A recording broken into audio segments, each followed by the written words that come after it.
versets 14 à 16, voici ce que dit le Seigneur Jésus-Christ. Vous êtes la lumière du monde.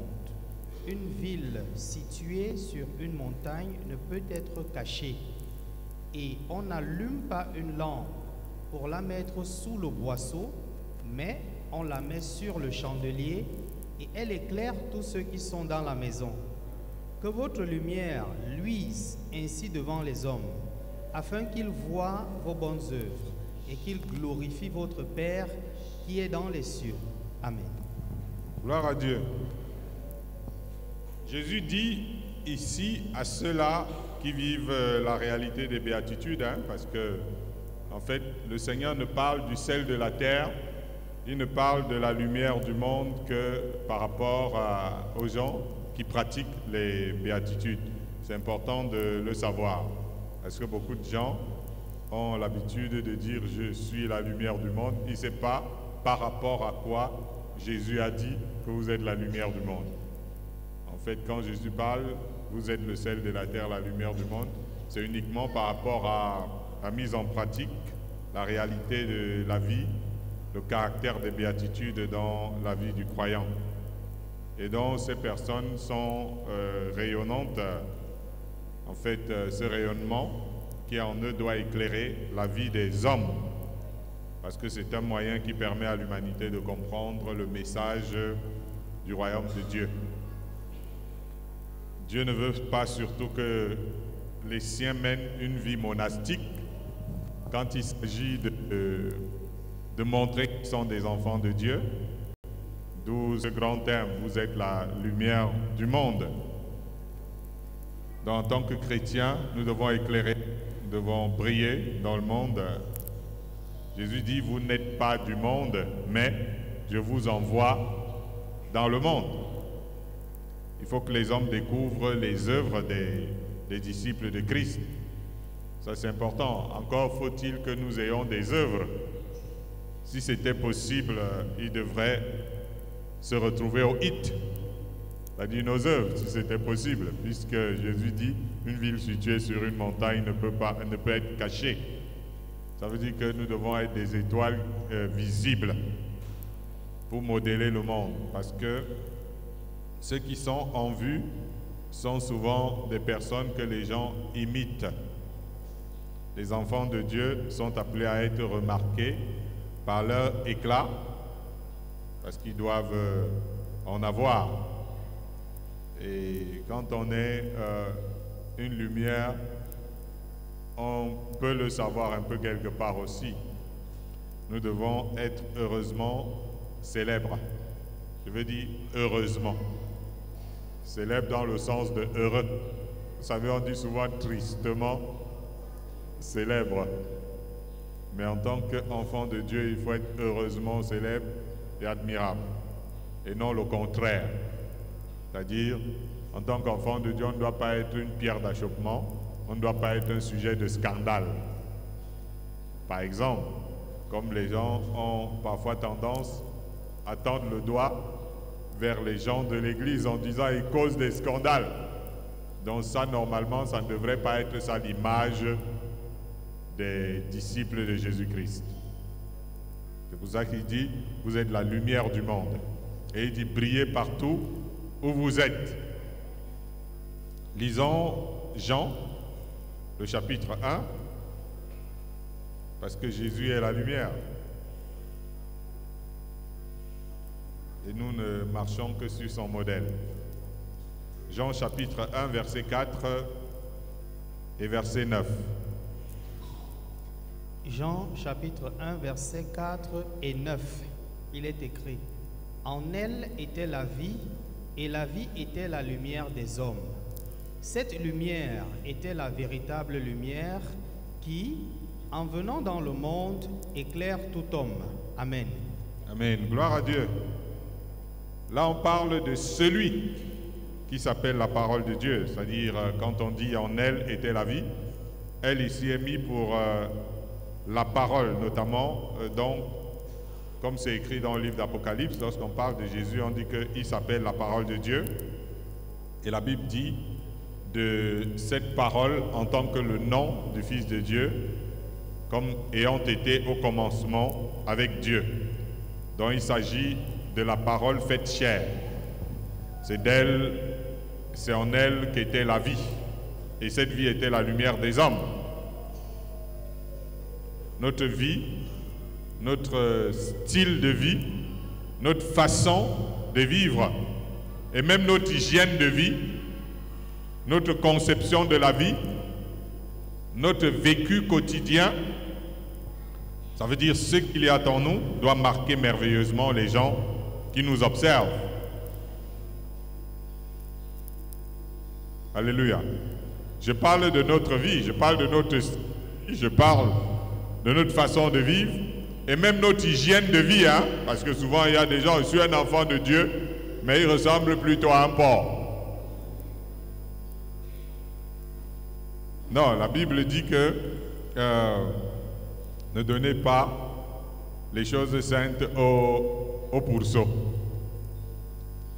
Donc même quand on est un enfant de Dieu, c'est-à-dire que même par notre hygiène de vie, nous pouvons montrer que nous sommes des gens qui sont intérieurement propres. Notre vécu, comment nous vivons chaque jour. Ça, c'est des choses qui doivent marquer les gens d'une manière positive. Et en fait, quand on parle donc du Christ, en tant que la parole faite chair, on dit en elle, on pourrait dire en lui, était la vie. Et cette vie était la lumière des hommes. Ça veut dire que c'est notre vie, c'est notre style de vie, notre façon de vivre, c'est notre vécu qui doit briller, qui doit éclairer les gens. Jésus était humainement d'un grand savoir et d'un mérite transcendant. C'est cela être la lumière aussi. Il a lui-même déclaré ouvertement, « Je suis la lumière du monde ». Personne, en le suivant, ne pouvait s'égarer. Personne, en suivant le Christ, ne peut s'égarer. Ça veut dire, même si tu étais perdu, en le suivant, tu allais te retrouver. Et ça n'a pas changé. Avec Jésus, on sait là où on va. Et on est guidé en plus. C'est pour ça que parfois, il y a des gens qui ne s'exprimaient même pas avant, mais quand il a rencontré le Christ, il s'est mis à parler. Parce que, en fait, l'apôtre Paul dit, j'ai cru, c'est pourquoi j'ai parlé. Il dit que maintenant il parlait parce que il sait là où il va. Il voit le chemin par lequel il est en train de passer et de façon claire. Il n'y a plus de place pour la navigation à vue. Gloire à Dieu. Ça, c'est celui qui est confronté à la lumière. Il n'y a plus de place pour le tâtonnement. C'est ce qui arrive à celui qui a rencontré Jésus comme la lumière du monde. Quand il suit réellement le Seigneur. Parce que parfois, on peut porter le nom de Christ, on peut être un enfant de Dieu, mais on n'est pas en train de suivre réellement le Seigneur. Et là, dans notre vie, il y a du tâtonnement, il y a navigation à vue, on ne sait pas où on est en train d'aller. Ça veut dire, tu vois le frère, pas vraiment où va sa vie. Ça veut dire qu'il n'est pas éclairé. Il y a qui lui montre le chemin. Alléluia. Mais non seulement Jésus est la lumière du monde, mais il nous appelle nous-mêmes à être la lumière du monde. Ça veut dire nous-mêmes, nous devons être comme un phare qui brille dans la nuit des hommes. Durant notre passage sur la terre. Ça doit être comme ça pendant tout notre séjour terrestre. Parce que Jésus, qui est la lumière du monde, tel a été son cas. D'ailleurs, il a laissé des traces, il reste toujours cette lumière pour tous ceux qui en ont besoin. Et le Seigneur n'attend pas moins de nous. Là, il ne dit pas, je suis la lumière du monde, mais vous pouvez être les ténèbres. Il n'est pas question de ça. Alléluia. En fait, nous ne sommes une lumière pour les gens que si nous sommes une gloire pour eux. Je suis en train de parler de ce que ça veut dire être une lumière pour les gens. Ça veut dire que vous êtes une lumière, vous êtes une gloire pour les gens. Une lumière pour les gens, si les gens peuvent se glorifier de vous. Parce que c'est ainsi que Christ est lumière pour son peuple. Parce que son peuple peut se glorifier de lui. Glorifier de le connaître. Se glorifier de l'avoir dans sa vie. Se glorifier de l'avoir rencontré. Vous voyez, c'est ça quelqu'un qui est une lumière. Ça veut dire on est content de l'avoir connu. On est content de l'avoir rencontré. On est content de ce que Dieu a mis cette personne sur notre passage, dans notre vie. Cette personne devient donc comme le Christ, parce que notre rencontre avec le Christ, c'est quelque chose dont on se glorifie. On est content d'avoir connu Jésus, que Jésus soit dans notre vie, que ça dit bref, etc. Donc on est une lumière pour les gens, lorsque les gens peuvent se glorifier de nous avoir rencontrés, de nous avoir connus. Ça dit qu'on devient quelque chose qui trouve qu'il fallait que cela existe dans leur vie. Que nous soyons vraiment de passage dans leur vie, parce que c'est quelque chose qui leur a apporté quelque chose. En ce moment-là, on est une lumière pour ces personnes-là. Alléluia. Voilà, ça c'est très important. Hein? Vous savez, nous les enfants de Dieu, on aime scander des choses. Je suis la lumière du monde. Donc ça veut dire je le suis. Je dis que je suis la lumière du monde. Je dis que je brille. Mais ça c'est toi qui le dis. Vous n'êtes une lumière pour les gens que s'ils peuvent se glorifier de vous avoir connu, de vous avoir rencontré, de votre réalité dans leur vie. C'est-à-dire votre passage dans leur vie, le fait qu'ils vous connaissent, ils vous côtoient et qu'ils peuvent se glorifier en disant vraiment c'est quelque chose d'extraordinaire, le Seigneur a fait que je te connaisse. Vous êtes une lumière pour ces personnes-là. Si quelqu'un ne peut pas se glorifier de vous avoir connu, de vous avoir rencontré, si vous n'êtes pas une lumière pour cette personne. Ce n'est pas parce que vous dites je suis la lumière du monde. Ce n'est pas juste de le scander. Vous êtes la lumière du monde, brillez partout où vous êtes. Afin que les hommes voient et qu'ils glorifient Dieu. Vous voyez ça? Ce n'est pas quelque chose qu'on proclame juste. C'est ainsi notre rencontre avec le Seigneur. Nous nous glorifions d'avoir connu le Christ, que Christ soit dans notre vie, parce qu'il est notre lumière. Que Dieu vous bénisse. Là, nous parlons de la lumière du monde. Et je sais que vous allez comprendre. Parce que le Saint-Esprit a permis, ces derniers temps, que la parole de Dieu devienne quelque chose que même celui qui ne comprenait pas avant commence à comprendre. Alors, lisons 1 Jean chapitre 2, versets 8 à 10.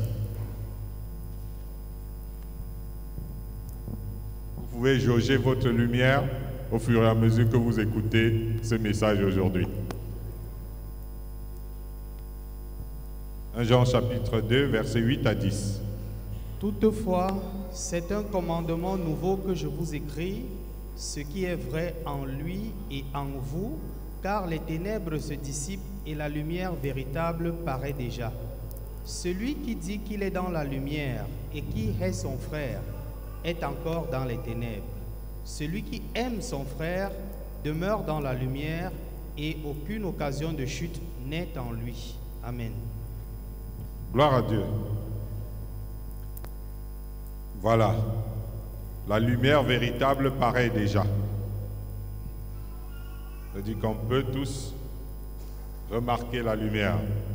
Celui qui dit qu'il est dans les ténèbres et qui hait son frère est encore dans... Celui qui dit qu'il est dans la lumière et qui hait son frère est encore dans les ténèbres. Ça veut dire que Jean dit que nous pouvons nous-mêmes constater que celui-ci, il est dans la lumière, celui-là, il est dans les ténèbres.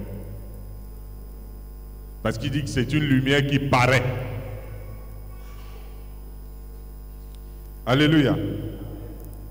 Nous avons sans cesse compris plus haut que par la lumière de Christ, nous en retour avons aussi la lumière. Et nous devenons lumière. Maintenant, il faut déjà savoir si nous sommes dans la lumière. Il faut que tu saches si tu es dans la lumière. Ou alors si tu es dans les ténèbres. Vous savez que la lumière est ce qui éclaire et qui rend les objets visibles. Le manque d'amour dans le cœur d'un croyant rend son christianisme flou. Ça rend son christianisme flou. Les gens arrivent quelque part, trouvent la haine. On se demande si vraiment Christ est là. Alléluia. Les gens vivent ensemble. Ils sont dans la haine. On se demande si Christ est là.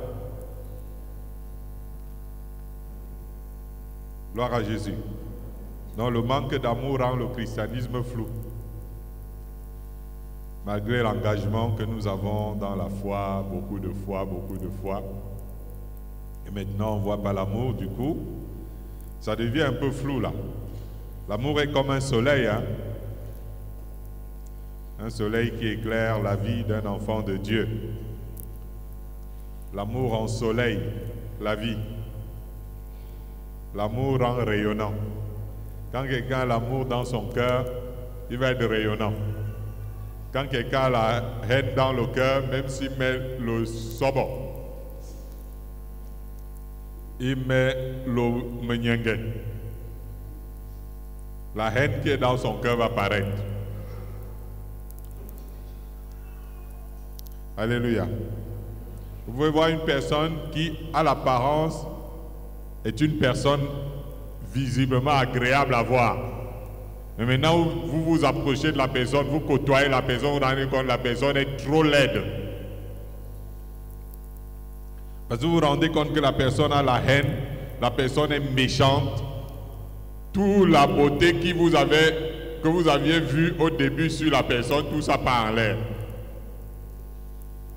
À cause de la haine. Alléluia. La beauté physique, c'est quelque chose qui est juste pour de loin. Mais quand il faut vivre ensemble, c'est la beauté intérieure qui va compter.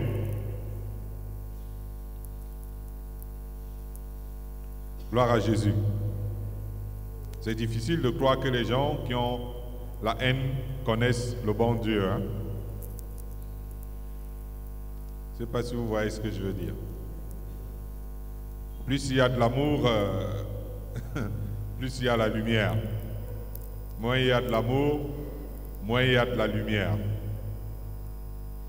Ça veut donc dire que là où il n'y a pas l'amour, ce sont les ténèbres. Je ne sais pas si j'ai parlé à quelqu'un. C'est pour cela aussi que Jésus dit aux siens que c'est à cela que le monde les reconnaîtra comme étant ses disciples, s'ils ont de l'amour les uns envers les autres. Ça veut dire que l'amour est lumière. Alléluia. Ok, nous allons lire Matthieu chapitre 25, versets 3 à 4.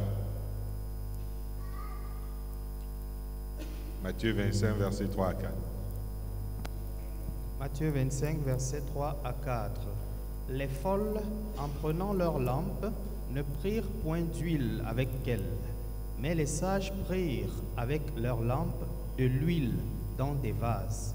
Comme l'époux tardait, toutes s'assoupirent et s'endormirent. Amen. Gloire à Dieu. Alors, donc, les folles, en prenant leurs lampes, ne prirent point d'huile avec elles, mais les sages prirent avec leurs lampes de l'huile dans les vases. Nous connaissons le passage qui dit que la parole de Dieu est une lampe à nos pieds. C'est le psaume 119, je pense. Verset 105. Voilà. Et la parole qui demeure en chacun constitue sa part de lampe. Puisque la parole de Dieu est une lampe. Vous voyez, non? La parole qui demeure en vous est votre part de lampe. Ça veut dire que la quantité de parole ou le taux de parole ou, je ne sais pas moi, la compréhension de la parole, ce qui est en vous là, c'est ça qui constitue. C'est peut-être une grande lampe, une petite lampe, c'est bon, et tout ça. Et nous savons que la lampe en elle-même est un ustensile rempli d'un liquide combustible. Souvent c'est dans un réservoir et parfois il y a une mèche et cet ustensile, la lampe, ça sert à l'éclairage. L'huile ici, dans la parabole, est un liquide combustible que nous connaissons. C'est pas comme le pétrole, comme on met dans les lampes d'aujourd'hui. Mais là, avant, c'était ce combustible-là dans des réservoirs que nous voyons dans les lampes des vierges, c'est-à-dire, vierges ici, en fait, ce sont des gens qui ont consacré leur vie à Jésus. C'est dans un sens figuré. Et qui sont en train de se préparer à son retour. Au final, la lampe ne brille pas par elle-même. Si on est dans la parabole des 10 vierges ici, on voit que la lampe ne brille pas par elle-même. N'est-ce pas? Dès qu'il a manqué de l'huile, il y a eu un problème. Donc il faut de l'huile à la lampe pour qu'elle continue de briller. Il lui faut des réserves d'huile afin qu'elle ne s'éteigne pas. Et l'huile représente l'onction. Et l'onction, en fait, c'est la présence. C'est-à-dire, j'entends un terme que les gens aiment bien utiliser, la Shekinah.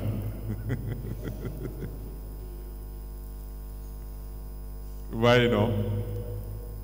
Parce que ça ne se limite pas seulement à la présence, mais maintenant, en plus, il y a la communication, il y a la manifestation du Saint-Esprit dans la vie du croyant. C'est pour ça que l'onction n'est pas seulement la présence de Dieu, mais l'onction que vous avez est composée de la communication du Saint-Esprit que vous avez et de la manifestation du Saint-Esprit à travers vous. Lorsque l'on ne se confie pas au Saint-Esprit dans sa vie, ou dans son ministère ou son sacerdoce de croyant, on est dans la catégorie des vierges folles. Tout simplement, hein. Est-ce que quelqu'un m'a entendu? Lorsque vous ne vous confiez pas au Saint-Esprit, par rapport à votre vie de tous les jours, on laisse le Saint-Esprit à l'église, et puis on vit sa vie tous les jours. Et puis d'autres se confient au Saint-Esprit par rapport au ministère, pour que le Saint-Esprit l'aide à rendre ministère. Et en dehors de ça, on ne consulte pas le Saint-Esprit. D'autres ne consultent le Saint-Esprit ni par rapport à leur ministère, encore moins dans leur vie. Alléluia. Ça, c'est la catégorie des vierges folles. À un moment donné, nous allons perdre notre éclat. Si c'est comme ça qu'on fonctionne, notre lampe ne brillera plus. Même notre message va devenir charnel. Jean-Baptiste était rempli de Saint-Esprit et Jésus considérait Jean-Baptiste comme une lampe qui brille pour le peuple et à la lumière de laquelle le peuple pouvait se réjouir un court moment. L'onction fait vraiment la différence par rapport à rendre ministère, à même la conservation de l'éclat du croyant. Cependant, ne nous contentons pas de l'inspiration du Saint-Esprit à travers la parole de Dieu. Jésus est le soleil. Entretenons une relation avec le soleil, pas seulement avec la lampe. Sinon, notre vie est un peu comme des gens qui ont une lampe dans la nuit. Mais il faut que nous marchions comme en plein jour. Alléluia. Le reflet du soleil sur nous sera plus fort que celui de la lampe sur nous. Est-ce que quelqu'un me comprend? C'est pourquoi Jésus, il pouvait dire aux gens de ne pas se contenter de sonder les Écritures, mais de venir à lui, de se connecter. Amen. Parce que si nous nous contentons de la lampe, nous aurons une lumière de la lampe. Mais si nous avons le soleil, ce sera comme en plein jour. La relation avec Christ est indispensable également. Pas seulement avec le Saint-Esprit. Est-ce que vous suivez? Alors, lisons Apocalypse 4, verset 5.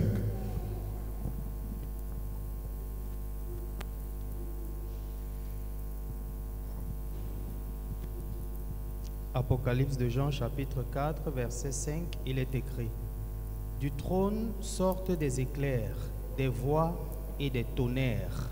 Devant le trône brûlent 7 lampes ardentes qui sont les 7 esprits de Dieu. Amen. Évidemment, aujourd'hui, ce que nous sommes en train de conclure, notre enseignement sur les béatitudes, nous en avons vu 9 chapitres. J'ai l'impression que le son, il s'en va. Un souci, un véritable souci là-bas de l'autre côté. Amen.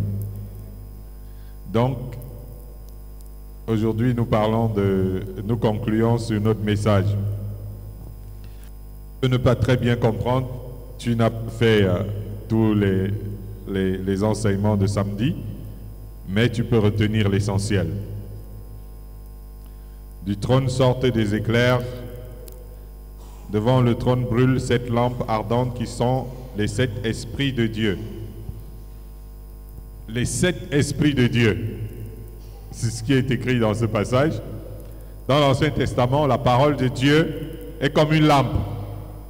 Nous avons vu ça dans le Somme. Dans le Nouveau Testament, la lampe est un esprit.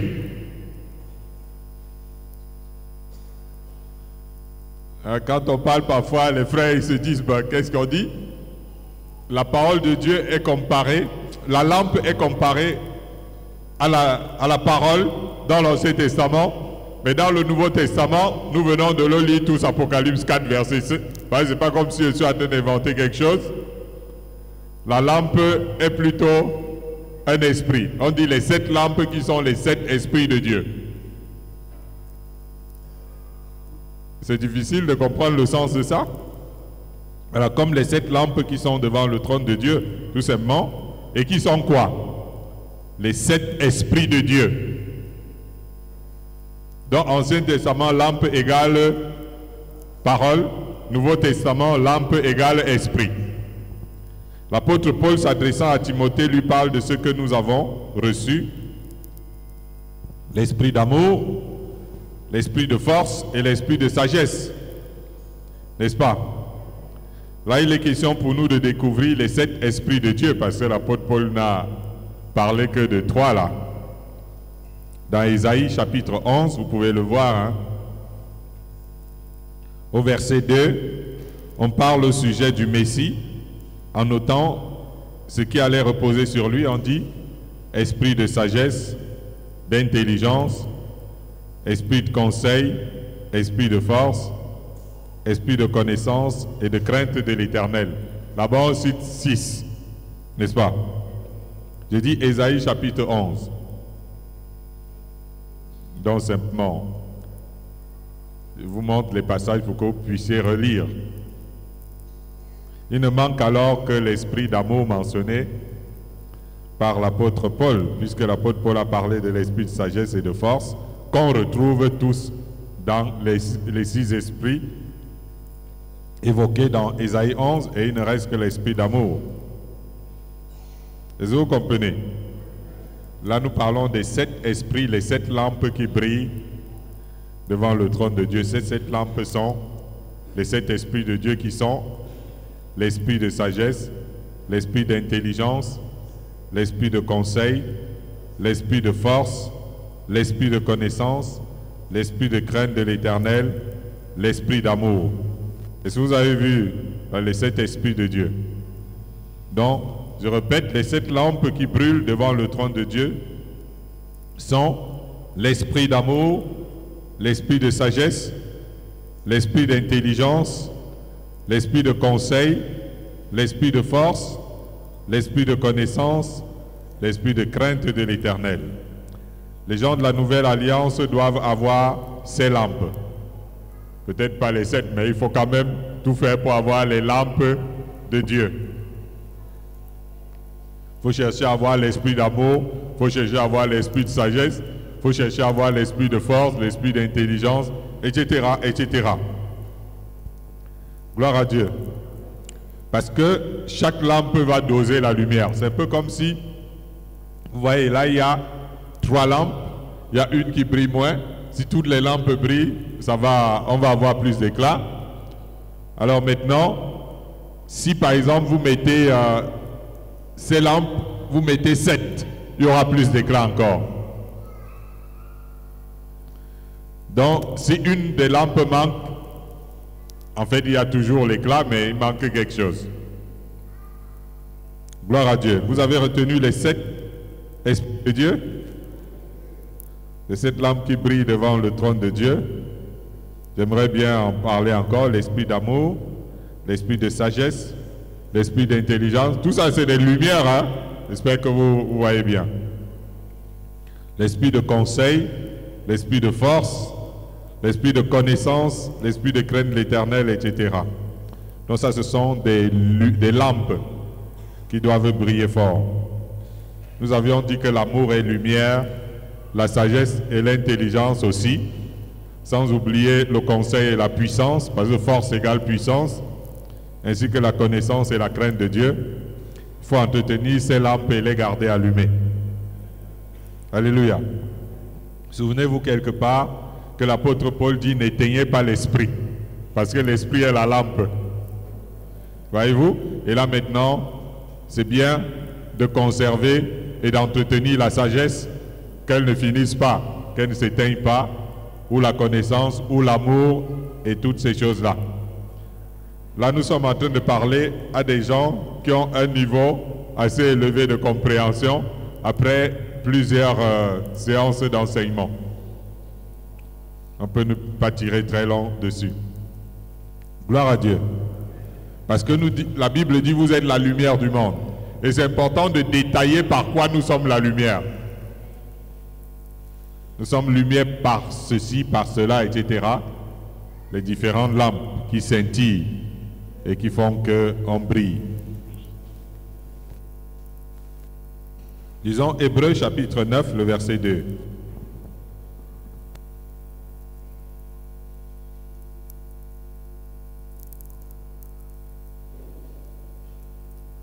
Hébreux chapitre 9, le verset 2. Hébreux chapitre 9, verset 2.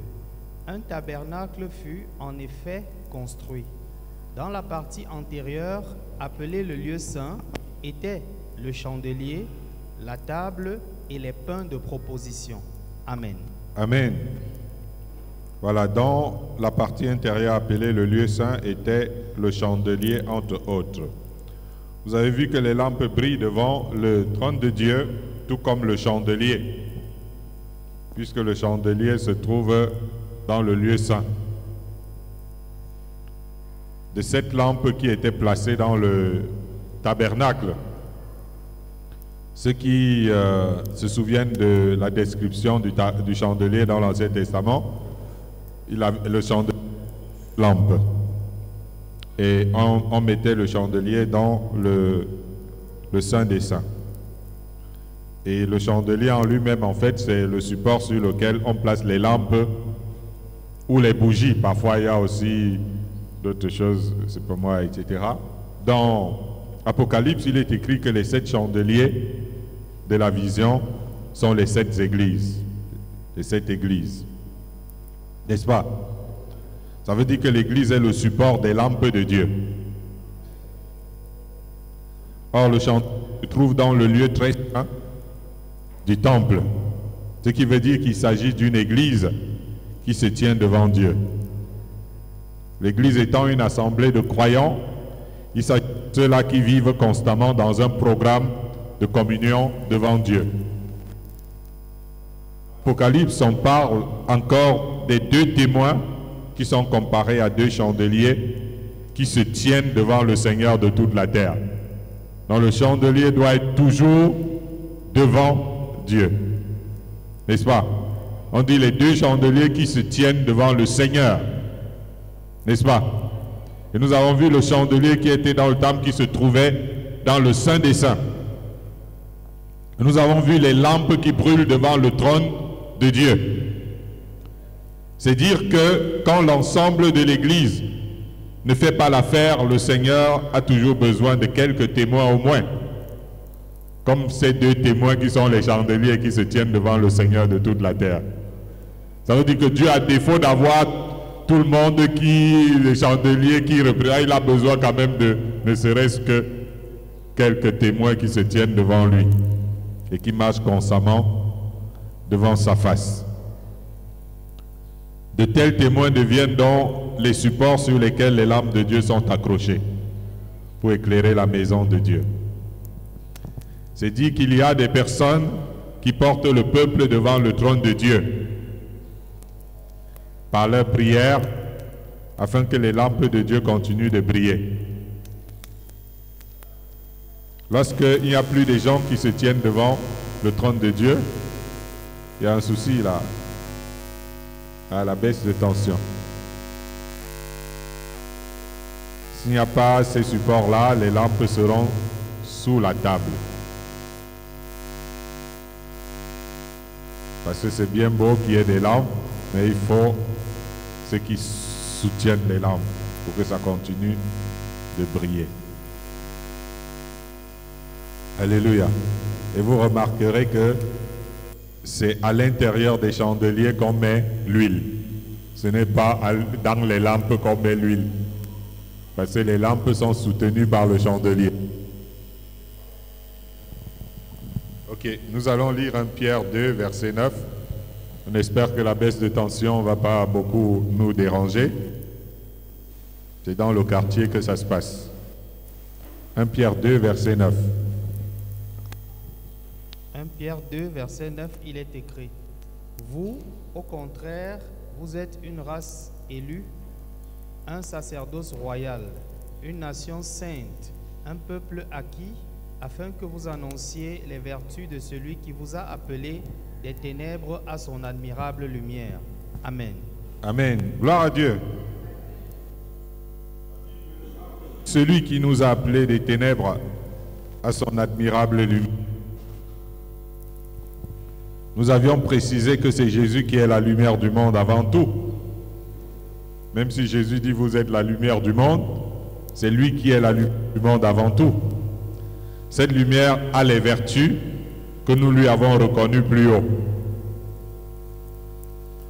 Nous avons choisi pour annoncer ses vertus, ou alors les vertus de Christ au reste de la création. Nous n'avons rien à inventer. Nous devons présenter au monde le caractère de Jésus. Paul disait à Timothée non seulement de pratiquer ce qu'il lui enseignait, mais aussi de l'enseigner à des personnes qui seraient capables à leur tour de l'enseigner aussi à d'autres.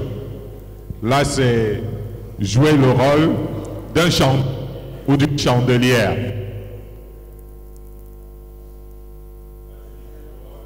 Chandelier ou d'une chandelière. En fait, là, il s'agit des personnes. Ces personnes qui...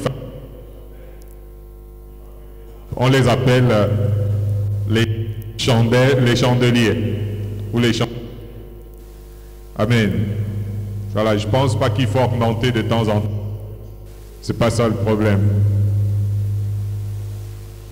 Éteignez l'ampli des basses ici. Je pense que ça va aider. Si vous éteignez l'ampli des basses.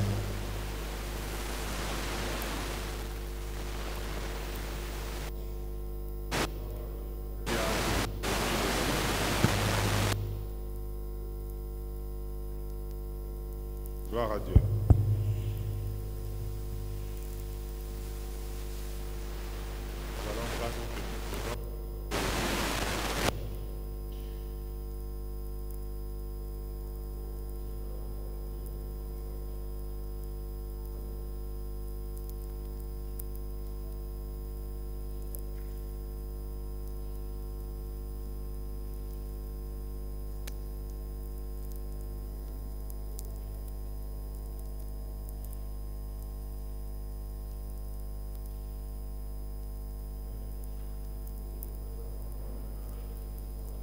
On est en direct. Voilà.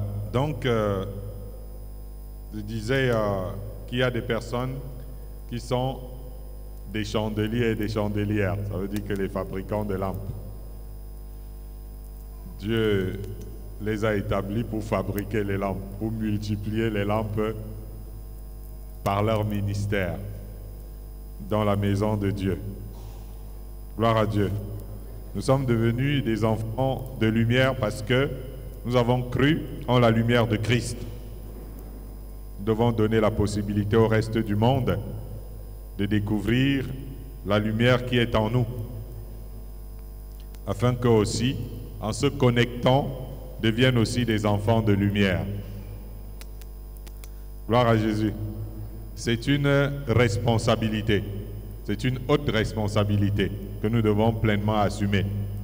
Parce que comme le dit si bien l'apôtre Paul, Dieu qui a dit que la lumière soit, a fait briller la lumière dans nos cœurs pour faire resplendir la connaissance de la gloire de Dieu sur la face de Christ. Que Dieu vous bénisse. Alors gardons un moment de silence. C'est vrai que nous avons prêché dans des conditions un peu difficiles, mais j'espère que le Seigneur vous a permis de comprendre quelque chose.